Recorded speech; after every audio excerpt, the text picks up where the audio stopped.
Hey guys, how you doing? Chris Rod, Sun City Lawn Care. Welcome to July. How you guys liking this heat where y'all are at? Because here in El Paso, West Texas, it's 100 degrees every single day right now. And we've got this cloud coverage moving in. We've had increased humidity. I've been sweating my butt off every day. I don't know about you guys, but it's July, obviously. I hope everybody had a great 4th of July. I know it was last week. I know you guys hadn't seen me in a while either because I've been crazy busy with work, okay? It's not even work. It's just what I like doing out there every day, and it's keeping me on my toes.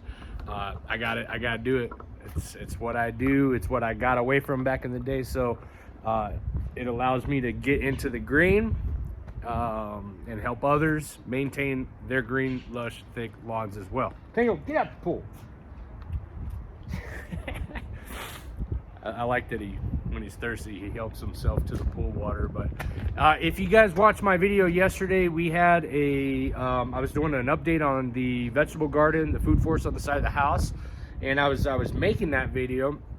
We had this 15-minute, 20-minute hailstorm come through. It's the wildest thing, and right in the middle, I was 6 minutes into shooting, and I started getting hailed on right away. So I made that video, and I told you guys I was going to be giving you a next video, which is the lawn care side of the thing, lawn care side of these videos, and it's time for the July update on what you guys should be doing. So today's topic, what you should and shouldn't be doing, the do's and the don'ts of July lawn care. All right guys, so today I'm going to be making a video about the do's and the don'ts of July lawn care and what you can be doing inside of your own lawns, whether you're in a southern lawn or whether you're in a northern lawn. There are different things that we should be doing in the month of July, okay? The do's are kind of a lot, and the don'ts are not so much, okay? The do's, northern grass types, southern grass types, okay? As far as the do's, one of the main questions that comes up is, can you still fertilize? Do you still fertilize in the summer months, July and August? The answer is yes, okay? The answer is yes. Here in the south, primarily, if we're still irrigated, you got a good amount of rainfall, your grass is still looking good, it's still thriving and growing. We want that to continue to happen. We still need to feed the plant just as if we feed our bodies every single day, okay? You're not feeding the lawn every day, but you gotta fertilize still, guys. If you're up north, okay, and I know some of our West Coast guys, our East Coast guys, you guys are going through some drought periods, but here in West Texas, in El Paso, for example, we just started our monsoon season, okay? We are getting some rain. We got some hail yesterday. A couple weeks ago, we were getting some pretty consistent rain, so there is irrigation that is still going on, okay? So you can still fertilize, okay, if you're up north as well. Now here's the catch.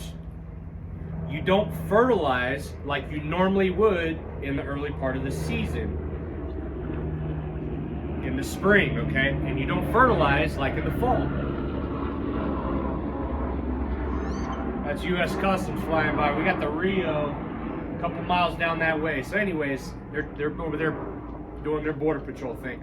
So you don't fertilize the same way in the summer. That's the catch. Yes, you can still fertilize, but the don't is you don't over fertilize. You don't drop a pound of nitrogen in the ground, whether you're Bermuda or tall fescue or, you know, Kentucky bluegrass, St. Augustine. You're not dropping huge doses. So if you decide to fertilize, I want you guys to go at either a half-pound rate of nitrogen per 1,000 square feet or a quarter-pound. Okay, you're going to be doing the do is what's referred to as spoon feeding the lawn, okay? That's what we do in the summertime. Yes, you can still fertilize, don't over fertilize, and do the spoon feeding, okay? That translates either to a quarter or no more than half a pound of nitrogen per 1,000 square feet. Don't go dumping diesel fuel. You know who you are. Don't be doing that liquid urea diesel business on your grass, okay? Do not do that. It's not necessary. I don't recommend it. Outside of the fertility, another do is micronutrients, okay? So I know everybody that's really interested in having the greenest lawn on the block, or you're prepping for a family function, graduation parties, the 4th of July, summer vacations, all that business. If you're running commercial properties, you can start implementing, or if you're in an area where you're not allowed to fertilize, you start introducing micronutrients. And one of the key micronutrients that we add in the summertime is iron. Okay, that would be one example. Another example of a micronutrient would be some potassium, or calcium's technically a macro, but it's on that micro side. It's right there on that fine line. Okay, but you can start introducing micronutrients. I like to put down microgreen. That's a 002 over there from the next fertility program, and we continue to put down not necessarily micronutrients, but we continue to put down our sea kelp and humic acids throughout the summer as well. Okay,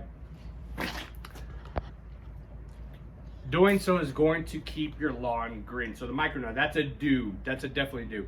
Another do in the summer, month of July, are your wetting agents or your moisture managers. Okay, I like to use Hydrotain. Home Depot and Lowe's, they carry the Bayer or the Bio Advanced product line. They have a moisture manager program that you can get from the big box store as well. You attach it to a hose, you spray your lawn. The idea behind this in the month of July and even in August, the hottest part, or in the summertime, a big time do is to keep and help retain some of that water that we're either getting from the atmosphere or the watering that we're doing through our irrigation systems. So another do again would be adding a Hydrotain product or a wetting agent of some sort. Help bring down those molecules, retain them in the soil. That way you guys are holding on. Excuse me. That way you guys are holding on to that water source, right? We got to do everything we can to retain that water, especially here in West Texas, in the desert environment, or Arizona, California, wherever you guys are at. And as a matter of fact, here in Texas, and if I'm not mistaken, I believe it's Waco, one of our cities in Texas just came under a new watering restrictions where they can only water twice per week. Given the proper address, they can either do a Monday or Wednesday, or a Wednesday and a Friday, or a Tuesday and Thursday, or a Thursday and Saturday. And then businesses, they have a dedicated day as well. And I think that's Monday, Wednesday, and the residents are the other days of the week. But they can only water twice a week, okay? So what can they do? One of the third do's is add that Hydrotain product, that moisture manager, to help retain that water inside the soil.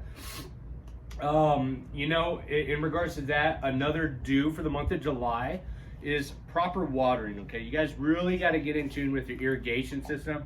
If you guys don't have the rainfall, okay, and you guys are running irrigation, or you're out there, watering the lawn by hand, you got to really measure your output. Okay, the rule of thumb when it comes to gardening or when it comes to lawn care is that the lawns need anywhere from 1 inch to 1.5 inches of water per week.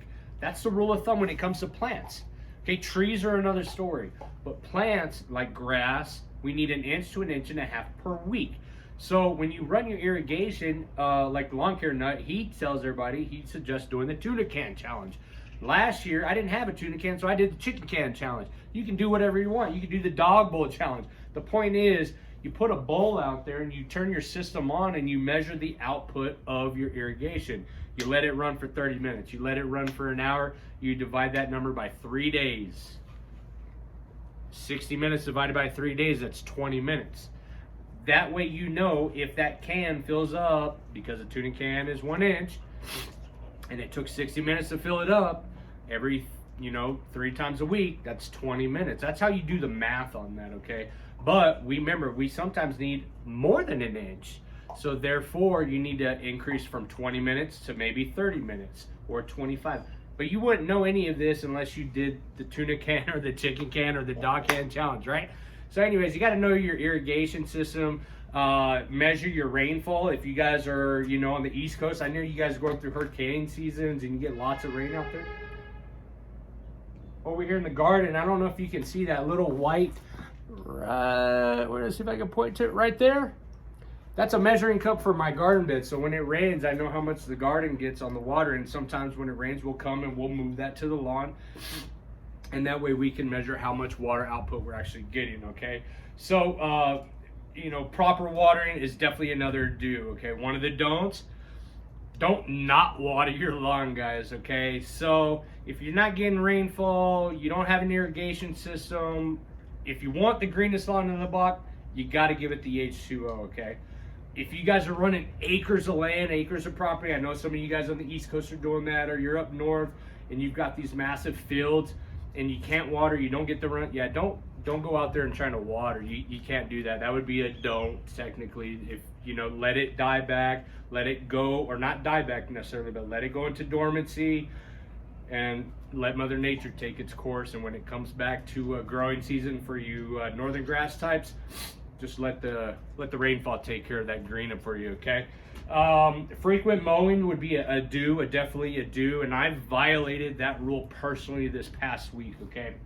4th of July weekend, I had the lawn ready, it was looking sharp, I had some stripes, and the holiday got to me. We had family function, we were drinking and eating and popping fireworks, and I got busy with work because I didn't take 4th of July day off. I can't afford to, you know, I'll fall behind if I take a day off, but we took on some additional clients. We had some extra work we had to do commercial wise, and so we were pumping out work, and I got home.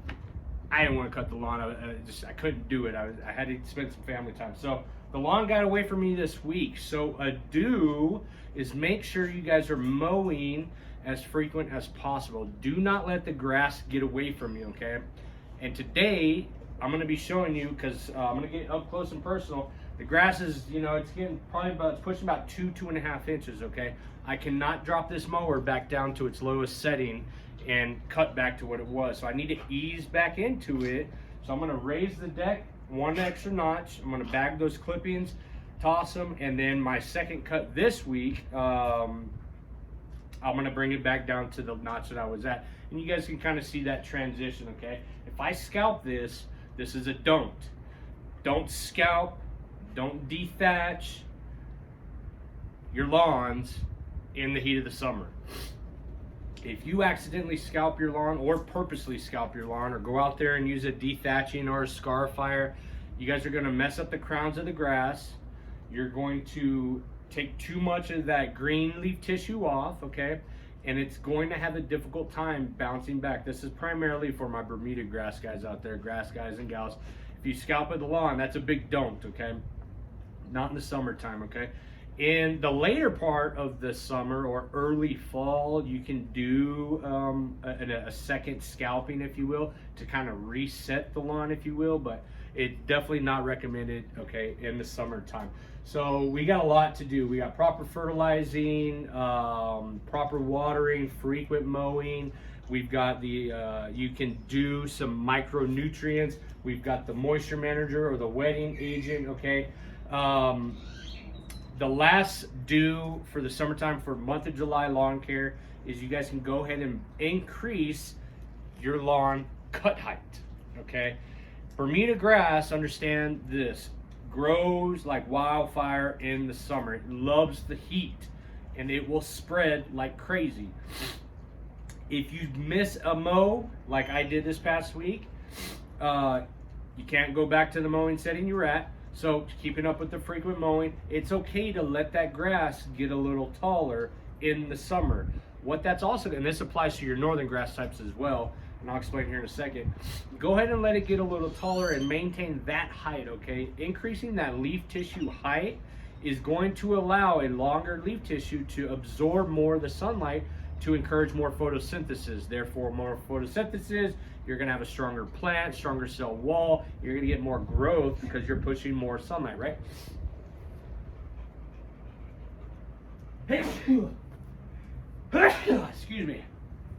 When it's doing all of that, okay, the sugars in the plants are reacting, and that's what we need to have happen, okay? That whole microbiology aspect of growing grass is what needs to transpire so that the microbes in the soil are eating away at all that stuff, okay?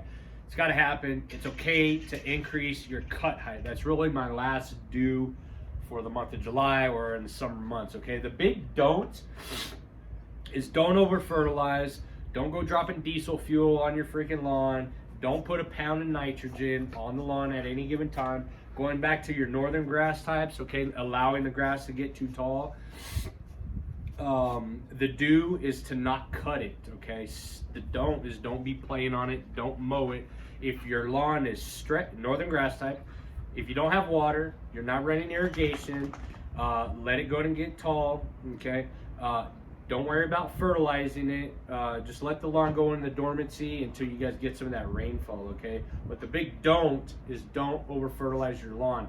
If you check out one of my videos last year, I've got a client, and he's a client again this year, and he's got a particular company that goes out there and fertilizes his lawn, and they overdo it, okay? And there's excessive spurge of growth in this Bermuda grass on the height, okay? And every week we get out there, I swear to God, this stuff grew an extra 4 inches every single week. We'll cut it back down to 4. By the time I get back there, it's easily 7-8 inches tall, okay? It's excessive fertility program that's being applied, and I know that for a fact. I've seen the documentation on what the company leaves behind, and it's just not, it's not right, okay? And again, if you guys are up north and you're running your cool season grass types, don't worry about mowing it if you're in a drought, okay? Just stay off of it, let the lawn do its thing, and when y'all get that rain, get back to watering, okay? The last few things here, guys: don't scalp, don't apply. This is the biggest one. This is the last don't I'm gonna leave y'all with, and then I'm gonna end the video and let y'all get back to enjoying your week here. But is don't apply fertilizer, or I'm sorry, not fertilizers, herbicides. By now, if you've been following any one of the programs out there, you really shouldn't have a lot of weed suppression, okay? Or weed pressure, I'm sorry, weed pressure. And if you do, and you have that 1 or 2 weeds, pull those suckers out, okay? If you're following any sort of herbicide label, it specifically tells you not to apply a particular product at a certain temperature, okay? We're in the summer, it's triple-digit heat. The only time I'm applying herbicides is in the rocks, okay? And we're doing non-selective herbicides, but we're talking lawns. You don't need to go spraying your lawns, okay? And if you guys follow any of these channels, there's a couple Facebook groups with Bermuda, and I'm watching all these guys post about the lawns, the company they just hired to spray out certain weeds. The problem is you're doing it at the wrong time of the season. In the summer, month of July, baby, you don't spray out a bunch of weeds. You don't worry about the weeds. All you have to do is mow. Just mow the grass, guys. Do some proper fertility, water, micronutrients, add your hydrotane, mow, and your lawn will take care of itself, okay? Feed the microbes in the soil, add some humic acid. You see what I'm saying? We do all of this real basic stuff in the summer months. That's what I got for you for the month of July, lawn care. I'm gonna add a couple videos, snapshots, and recordings of me cleaning this disaster up, as I wanted to show you guys, because through that storm I have got leaves. I don't know, can you see the leaves? A little bit of leaves. They're mostly over there on the pool deck and inside my pool, but I've got debris all over the yard, and you see all the little yellow spots? That's the other dog doing her thing. Here we go. Dog pee, dog pee. He knows better by now. And if you guys have been following earlier this year, y'all saw the damage that was done this way. All we did is I removed the problem and made him go pee somewhere else. Other than that, hope you guys enjoyed the video. Don't forget to subscribe and like. Give me a thumbs up. Okay, I appreciate you guys following along, and I really appreciate the comments and the questions. It gives me an opportunity to think about some of the things that we do inside the lawn care community and what we have to offer you guys as DIYers or homeowners. But if you do have additional questions going into July or August, please ask. Last thing I'm going to say, because I just thought about this, if you haven't already applied your fungicides, West Texas, El Paso, anywhere else, grub control, fungicides, monsoon season is now the time to do it, okay? Prepare for the rains, for your lawns. Get down your fungicides now. Every 28 days, do a reapplication of azoxystrobin, propiconazole. Get them in the ground, okay? Because it's going to protect your lawns. You don't see disease in my lawn, guys. You don't see it because we did an application in the back end of May, and we've had rains here and there, sporadic showers. But that's the last thing I'm gonna say. You guys, thumbs up, subscribe. Love you. Have a good one. Deuce.